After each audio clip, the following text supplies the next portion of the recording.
Good morning, Card Bean. It is RJ back with another video. So let's get to it. Today's random Mike Schmidt item of the day. 1995, his induction day program. He went in with fellow Philly Richie Ashburn. It was a big day in Philadelphia. A lot of people up there, including myself. I actually went to the Hall of Fame induction ceremony that year. The only induction ceremony I've ever attended was for Mike Schmidt and Richie Ashburn. Very exciting, very exciting. The other individuals elected by the veterans, well, Richie was elected by the Veterans Committee too, but the other individuals elected,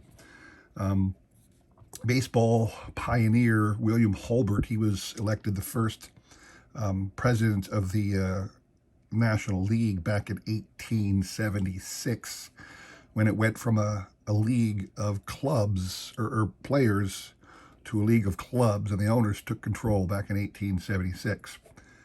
Vic Willis, Hall of Fame pitcher for the Pirates back in their early glory years with Wagner still there. And then Negro Leaguer Leon Day, who got in. He got in before that gigantic enshrinement in 2006. So there you have it. The 1995 Hall of Fame induction yearbook, prominently featuring Mike Schmidt. Today's random baseball item of the day. Cool thing I picked up off the bay once I saw it was there and for a really inexpensive price. It's interesting, Hall of Fame autographs.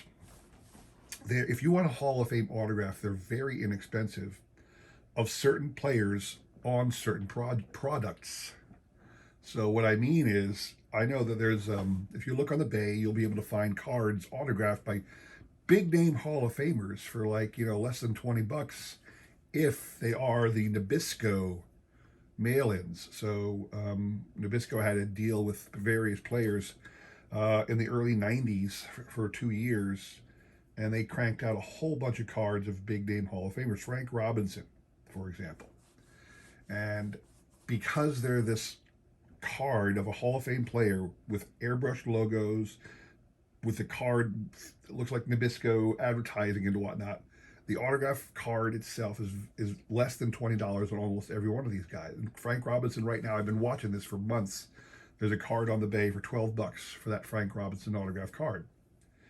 And it's just that way with autographs. Depending on what card it's on, it can be very inexpensive or very, very expensive. So, for example, I picked up a Reggie Jackson auto. This is from the 1990, I want to say 4 Upper Deck product. This was, I'm showing off today, I'll show off the second half of my all-time Heroes box.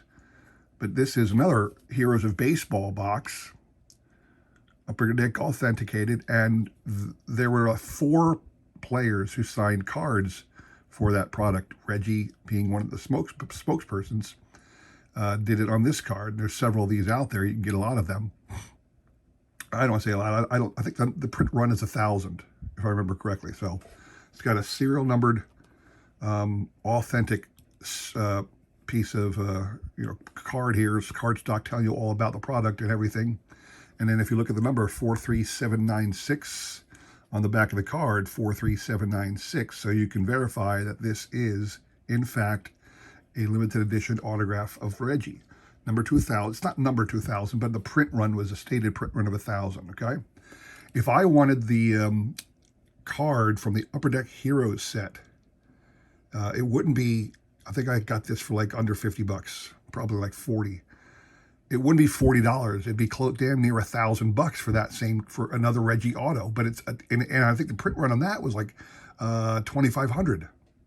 So this is a more rare card, more rare autograph, and it cost me under $100. Where the other one, the header card for the Upper Deck Heroes of Baseball, the first insert, the first ever autographed inserted card, is going to be damn near $1,000. It just shows you how people value autographs in different ways depending upon the product it's on. And sometimes the scarcity of the card, but in this case, it's just the product that it's on. So moving on, today's trivia question. I have here a cool card. This is one I got, it was extra in my attempt to collect this set. This is a 2003 Topps Gallery Hall of Fame set. So this was separate than the standard gallery set of 74 cards, but each card was available in 2 variations. And this here is the one of the Yastrzemski variations. I'm not going to try to explain what the difference is. The picture's slightly different on all cards. So this is your Carl Yastrzemski from 2003 Topps Gallery Hall of Fame edition. If you can answer this trivia question. So, when was the last, let me put it this way, who was the last pitcher in Major League Baseball history to complete a season in which they have won 20 games or more and lost 20 games or more in the same season? Name the first pitcher to win and lose 20 games in a single season. Send me an email with the correct answer. I will include my email in the description below, along with a repeat of that question. You will have today and tomorrow to answer, and we will pick a winner on Sunday, all right? Good luck to everybody on that one. Today, like I said, if you want to, skip now and move on with your daily activities, I understand, because this is going to be a long one like before. But I'm going to open up the last, I think it's like 12 packs of my Upper Deck Heroes of Baseball. This is from 1994, like I said. And I did put together a significant amount. This is what I got from yesterday. Now, I did have a large number. About half of this are cards that I had, and half came from the box. I don't have all the set, but I'm working on it. Hopefully this pack will get me the rest of it. If not, I'll be active on the tradingcarddatabase.com for this. I also would be willing to, if you've seen these packs, you'll see these as I rip them. If you haven't seen them before, you'll see them today. I'd be willing to send out any cards you see that you want, so long as I have an extra. All right, for free, no charge, no nothing. I just like to show off really cool sets to people that I don't know even existed, and this is one of those. It is modeled after the T202 Hassan triple folders. All right, and again, inside here there are no parallels at all. There are no autos. The only thing you get is a limited edition, limited release reprints of some of the original. There are 10 reprints of some of the original Hassan triple folder cards. So, and it has legends of the game. There are no current stars from the game. Well, I should take that back. I don't know for certain. There might have been 1 or 2, but I'm pretty sure they're all just legends of the game and no current stars. So here we go. Minnie Mendoza. George Kell, Hall of Famer. Well, actually, Minnie Mendoza's a Hall of Famer now, too, isn't he? Tris Speaker. Toby Hara. Mel Parnell. I think all of these so far I already have. Billy Martin, that's a new one. I didn't have that. Billy, check out this.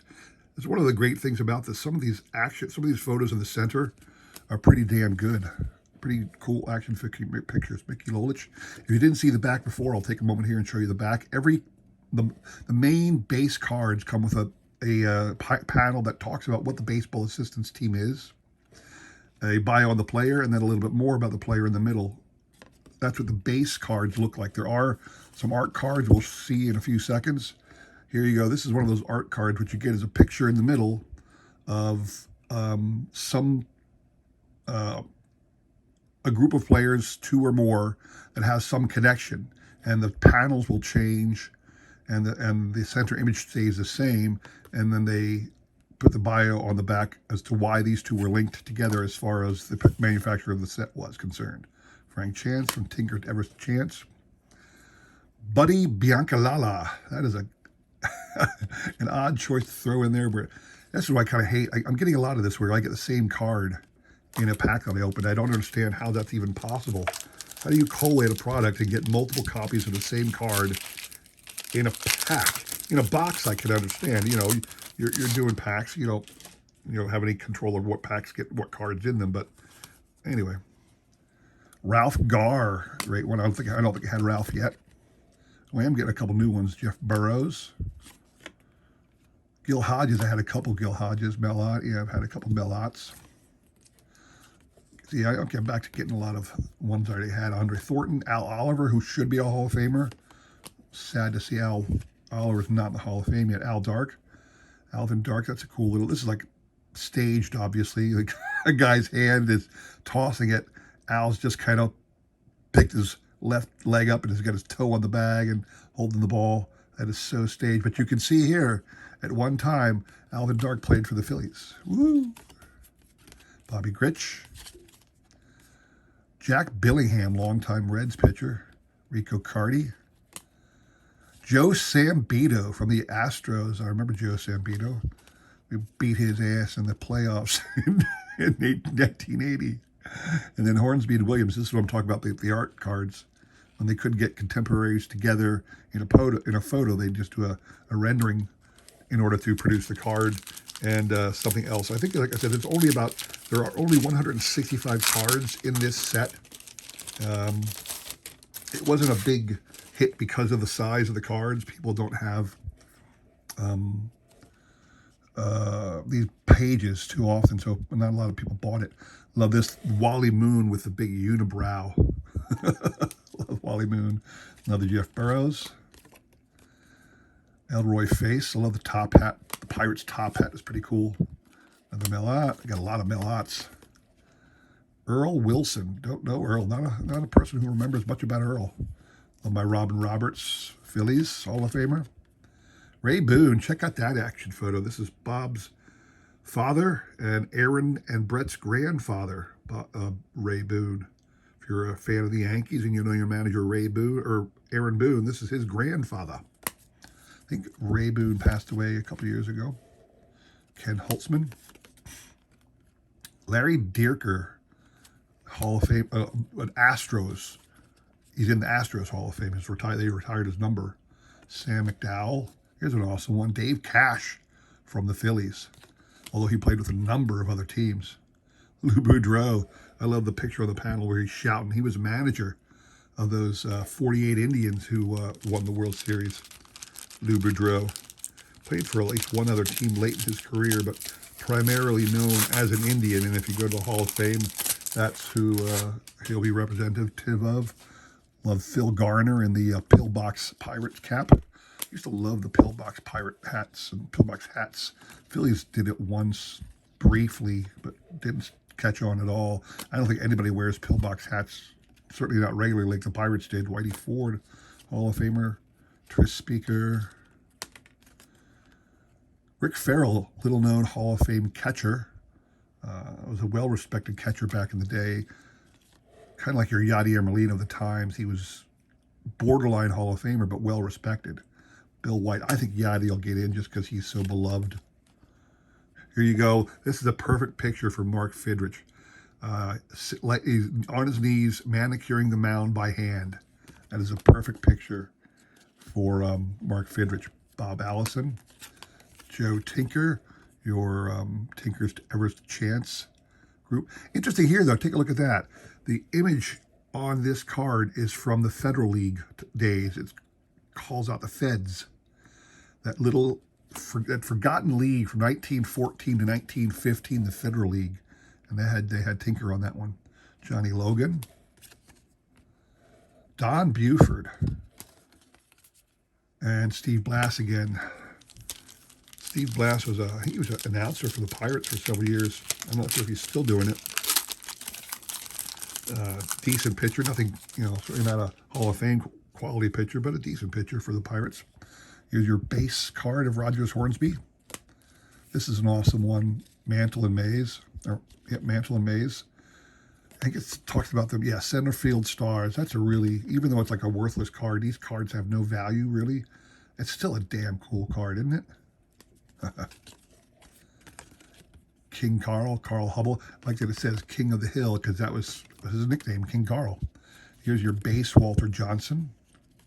Come on, let go. There's a card behind it. Not much to show on Walter. I don't know. He didn't do much action-wise, I guess. I don't know. Awesome Christian Mathewson. I think I can find, maybe I can find a panorama of all of the Hall of Fame inductees the first year. Don Baylor. Frank Grassetti. There you go. The Fabulous 50s. I think that's Martin, Ford, and Mantle. I think it was, yeah. And then here's your base Babe Ruth card. Like I said, I probably could get all of them. And here's a nice, cool Babe Ruth and Lou Gehrig card. They could have gotten a picture. There's a lot of pictures, certainly movie film, of Babe Ruth and Lou Gehrig clasping hands as Babe trots home. They could have got an actual picture of that. And then Manny Sanguillen. I mean, that would have been better. If you're going to get these pictures and put them in, you really ought to use photos rather than artwork. Here's an awesome Bucky Dent photo. Take a look at him jumping over some guy. I don't think there's any way to tell who that is that he's leaping over. That's a really cool photo. Johnny Callison from the Phillies. What? Cards are all every which way. The Honus Wagner card, so there you go. We're going to get all of them. Vern Law. Going to get all of the original inductees in the Hall of Fame in this set. That'll be kind of cool. Another Larry Dierker. It'll be kind of cool to show off that way. Cy Young and Christy Mathewson. The guy in the middle, I think, is Joe Wood. 30 game winners, that's what it said. Yeah, the guy in the middle is Joe Wood. Mel Parnell. Another Toby Harrah. I was watching MLB Network. They did their top 9, Prime 9 thing. They did the Prime 9 starting position players of the 70s, the best of every decade. Toby Harrah was rated the most, I think it was the best shortstop of the entire decade of the 70s. Toby Harrah. That kind of shocked me. I knew he was fairly good, but that still surprised me. Davey Johnson. One of those great 40 home run hitters from the Orioles that one year. Paul Blair. Another Lou Boudreau. Bobby Brown. That's a new one. So I am picking up extra cards. I don't remember how many I was missing for a complete set, but this box, along with what I had before, I hope to get a full set and then trade off the rest if anybody wants them. Matty Lou. Again, if you see a card in here you really like because you collect this person, Glenn Beckert. If you collect those people, let me know. I'll be happy to just send it to free for you. Great Monty Irvin. He's sliding in. He's way safe, way ahead of the tag. You can see this guy doesn't even have the ball yet, and the ball's not even in the photo, so he's easily safe. Walter Johnson. Johnny Callis. I like that. I was just looking at the back. It says the underrated Philly. I love that. See, 2. Look at this. This is what I'm talking about, this collation. 2 back-to-back Johnny Callisons. Please, come on, guys. Too late now. I mean, it's ancient. Mo Grabowski, Kansas City Royals, but I know he was with a lot of other teams long before the Royals, but that's kind of cool to see him there. Carl Oyskin. Another Hornsby Ted Williams art card. Lou Burdette from the Milwaukee Braves. There you go, Joe Charnabo. That's fantastic. Rookie of the Year, I think in 81, but oh my word, Joe Charnabo. Yeah, he had talk about a flash in the pan. That's what that guy was beyond belief. And then Jack Billingham, Joe Charnabo. Look about Joe Charnabo someday, man. That's good reading there. And he actually made a song about him. If you were from Cleveland, you can you can probably find it on the on YouTube or whatever. Okay, here we go. I got a reprint. This is a different reprint. I hadn't had this one yet. It is Christy Mathewson. Very cool. And who's the other guy? Art Devlin. And it talks about what the action photo is in the middle. Usually, like I said, there's always an action photo. This is a reprint of the original Hassan triple folder of this card. And whatever the action photo is in the center, they actually go ahead and describe what's happening in the picture. So very cool. That's 4 of those I've gotten. There are 10 of them, like I said. So I might go on the bay and try and track down the remainder after I've done this. It's another Mathewson and Cy Young. Need one with Joe. Look at that. Need one with Joe Wood on it. And there, ask for it, and you ask and ye shall receive, right? Don Buford. Ken Holtzman. And Louis Tiant. Larry Jansen. That might be a new one. I'm getting close to the whole set. I hope. That was Cecil Cooper. Ronnie Santo. I don't think I had Ron Santo before. That's awesome. Hall of Famer Ronnie Santo, Bobby Richardson, Davey Johnson again, and this one is Cobb and Hornsby. Not sure what this, 400 hitters maybe. All-time All-Stars, there you go. Might also be people who hit 400 this season, I don't know. I think I got, including this one I just opened, there are 4 more, so apologize if this isn't your thing, but I warned you ahead of time that we would be going through the whole pack. Lee May, I think that's a new one. That's pretty cool. There you go, another 50s. There's your Billy Martin on the panel. Another Tris Speaker base card. George Kell, Hall of Famer. Bill White. Rick Farrell again, Hall of Famer. Curt Flood. Curt Flood, I love Curt Flood to death.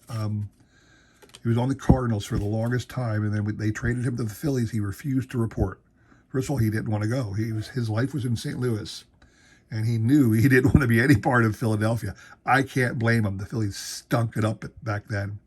Now, this was like right around 64-ish, so he would have gone to a team. Maybe he could have helped us get to the World Series that year in 64, but he did not want to go.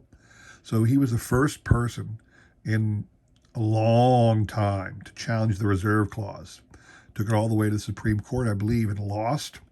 But it did start the debate about free agency, which eventually happened. So, Manny Sanguillen, the Yankee greats, Ruth and Mantle. That's a cool card with Ruth and Mantle in it, huh? Monty Irvin and Willie Mays, Giants legends, and then the Billy Martin thing again. So I only got 3 more packs, guys. Thanks for sticking by. Hopefully, like I said, I can get another one of those reprint cards. That is the 4th. There are 10 in existence. So we'll see if we can't get the other one. Ken Holtzman, I think it just fell off the pile. There's your I was going to say Lawrence Berra. Yogi Berra. Another Jeff Burrows. Larry Doby. Tommy Agee. Tommy looks a little pudgy there. I don't think he was always a big guy. He looks a little pudgy in that picture. I don't remember him being a large individual. There's a cool one, Bert Campaneris, one of the few players in all of baseball who played all 9 positions in one game. Richie Zisk. There's Curt Flood again. Here's your base Mickey Mantle card. That's your base one. Not any art card or nothing. Here you go. Another one. This is John McGraw and Huey Jennings. That's a cool combination of managers at the time. When this was made back in like around 1910-ish, McGraw was managing the Giants, and Huey Jennings was managing the Detroit Tigers. The card in the picture in the middle looks to be like a World Series thing. McGraw's Giants taking on the Philadelphia Athletics. Now, clearly that's not the manager of the Athletics, because Connie Mack was managing the Athletics in those days. So, he's talking to Dave. Who is Davis's first name? He's talking to the captain of the Athletics. Just says Davis. I can't remember the guy's first name. It's easy to find out, but here's your Lou Gehrig base card. This looks like a exhibition game or a spring training thing, because everybody's sitting on the grass and in the stands behind it. I don't know. Maybe that's what some of the early game. No, because he was at Yankee Stadium at that time. But maybe that's what some of the older parks looked like. I don't know. Rico Cardi and another base Babe Ruth card. Like I said, I'm a huge fan of these sets, because you get these legends of the baseball for almost nothing. Almost $0 of your investment you can get. Then you say, well, gee, they're not worth anything. I don't care. I don't care. I love having cards of the baseball legends. They are, to me, a little slice of history, and the history of the game is what I'm most passionate about. So there you go. All these are people we've seen before. Earl Wilson, Hall of Famers we all know. Here's a new one, Cliff Johnson. Cliff Johnson, I don't think he has it. I think he had the record for the most home runs as a pinch hitter, tough in a pinch. I think that Matt Stairs beat him. passed him. I don't quote me on that, but I thought he did. Bobby Allison. Joe Black. Good pitcher for the Dodgers for many years. Jim Hegan. I don't think that's one I had yet. There's a Cy Young and Wood and Mantle and Ford. So there you go. Last pack. I'd say last pack mojo, but again, there's nothing in it. There's no parallels. There's no autos. The only thing that's possible is to pull one of those reprint cards. So here we go. Bert Campaneris again. Robin Roberts again. I got tons of Robin Roberts. Here's your Wagner. So yeah, I will have the entire induction class in the first Hall of Fame ballot. Unless I think I need a new Ty Cobb. I don't think I have one Ty Cobb. I don't know for certain, but I thought I only had one. So all these are all reprints. I love this one here. We saw this on Wednesday. Ron Hunt, ouch. He gets the perfect picture of him getting hit by a pitch because he had the record for most career times being hit by a pitch until Don Baylor took that away from him. I think Don Baylor still holds it. Frank Cassetti, Steve Blass, Frank Chance, Wood and Mathewson, and then Joe Tinker at the end. So there you go. So that is the extent of what the 1994 Upper Deck Heroes of Baseball, all-time Heroes of Baseball, to support the baseball assistance team. That's what this box is.